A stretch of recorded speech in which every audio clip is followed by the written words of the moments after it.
যদি কেউ সত্যি নবীজি সাল্লাল্লাহু আলাইহি ওয়াসাল্লামের উপর দুরূদ পাঠ করত, তবে তার মনে কোনো উৎকণ্ঠা থাকতো না।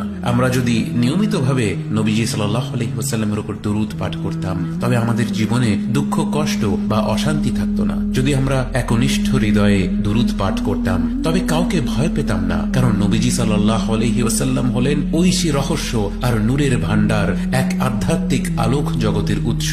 যখন স্বয়ং আল্লাহ তাআলা তাঁর প্রিয়তম বান্দার উপর দুরূদ পাঠ করেন, আমরা কি কল্পনা করতে পারি সেই বরকতের মাহাত্ম্য কত গভীর? এমন একটি দুরূদ পুরো সৃষ্টি জগতে ভারসাম্য ফিরিয়ে আনতে পারে, সব সংকট মিটিয়ে দিতে পারে। কিন্তু আফসোস, আমরা দুরূদ পাঠ করি, কিন্তু মনে দৃঢ় বিশ্বাস নিয়ে তা করতে পারি না।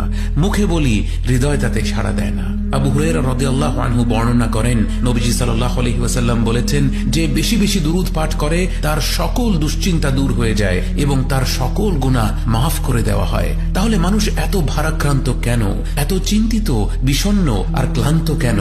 যেন পৃথিবীর ভার মাথায় নিয়ে হাঁটছে সবাই, কারণ তারা নবীজি সাল্লাল্লাহু আলাইহি ওয়াসাল্লামের উপর দুরূদ পাঠ করতে ভুলে গিয়েছে। আল্লাহুম্মা সাল্লি ওয়া সাল্লিম ওয়া বারিক আলা সাইয়্যিদিনা মুহাম্মদ ওয়া আলা আলি মুহাম্মদ।